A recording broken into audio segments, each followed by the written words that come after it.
Ladies and gentlemen, Al Sharpton is under this impression that since the George Floyd killing, that policing will change in America. I am under the belief that policing will not change in America. And all you got to do is look at the track record in history. Every time one of these incidents happen, they just ride it out. They don't make changes. They don't do anything but fight to keep the system in place. Historically, that's what they have done.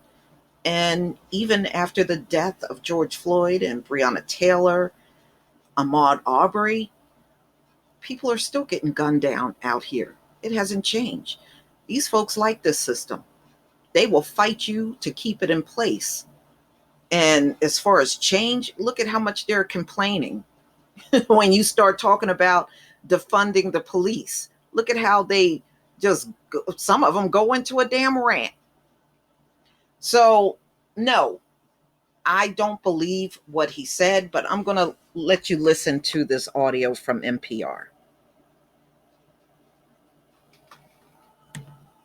Years ago, when living in New York City, I first learned of Al Sharpton. He was a young preacher and civil rights activist. In my memory, the New York City tabloids of the day gave him an edgy and negative portrayal as a figure who was ultimately sued for defamation when he accused a prosecutor of racism. Al Sharpton shared New York City tabloid space with another New York figure, Donald Trump, who spoke out on the opposite side on race, demanding the death penalty for 5 black men who were innocent of a crime. Today, of course, Trump is president, and Sharpton, gray-haired, is a kind of elder statesman. After George Floyd was killed by police this spring, Sharpton was asked to deliver a eulogy. Go on home, George. Get your rest, George. You changed the world, George. We gonna keep marching, George. We gonna keep fighting, George. Al Sharpton's latest book is called Rise Up, Confronting a Country at the Crossroads. When we spoke, I asked what Sharpton meant by, "You changed the world, George." I had began to see, by the time of the funeral, there had been a movement that was unlike others, that was very multiracial and intergenerational around the country, that I felt would change some policing laws and some policing policies unlike before. And I wanted to say to George, who obviously was not where he could hear me, that you have really changed the world. Policing in America, I think, will change because of George Floyd. I've been trying to figure out if this is such an excruciating moment for people, and I mean people of all races and persuasions and ages in different ways, such an excruciating moment because the world is falling apart or because we're heading to some, I don't know, better place. How do you see it? I think it is incited because the world is falling apart. And I hope that we can bring it to where we're going to a better place. I think one of the things that inadvertently helped it, everyone was shut in and shut down and was home watching the news. So people began seeing this tape of this man laying on the ground with a knee on his neck for 8 minutes and 46 seconds. I think the outrageous behavior of it, coupled with the fact that there was this captive audience globally, is what really prompted a lot of people, because had we not been in a pandemic, I don't know if the same amount of people would have seen the actual tape and the footage that actually happened. I want people to know that in this book you address a lot of current issues, but put it in the context of your own life. And in passing, you make a kind of confession about yourself early in this volume. You note that you became a preacher in your teens. You were preaching to people at a very young age, but you did not seriously begin to study the Bible until your 20s. I'm curious what you were doing before that, if you were preaching. Well, I was preaching, and I had read obviously and knew the scriptures, but I think it was my mentors as I got older that said, "Yeah, but go and delve into the meaning of the scriptures. So when you're a boy preaching, you know the rhetoric, but you don't know the substance behind it.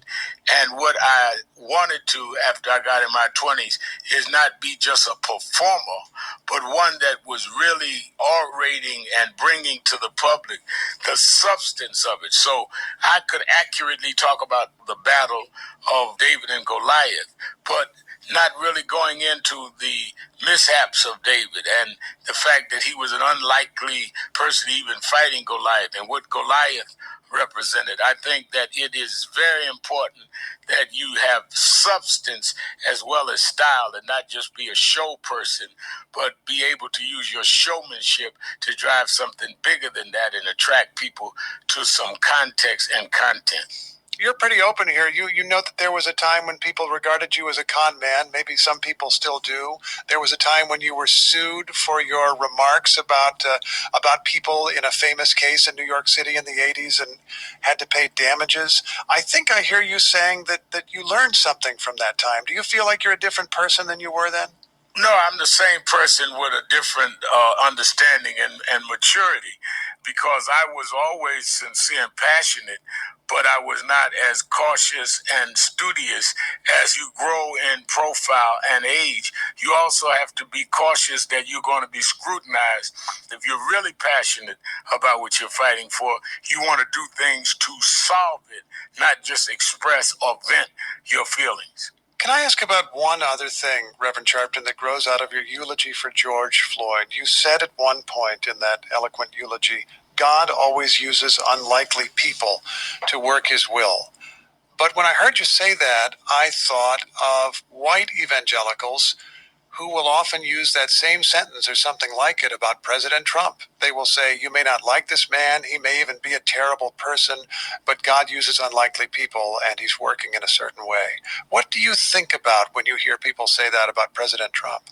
I would say that you would have to then say that you feel that God is against some of what creators that he created, because President Trump has been used to divide people based on who they are and what they are, and that is inconsistent with my belief that God pours out his spirit among all flesh.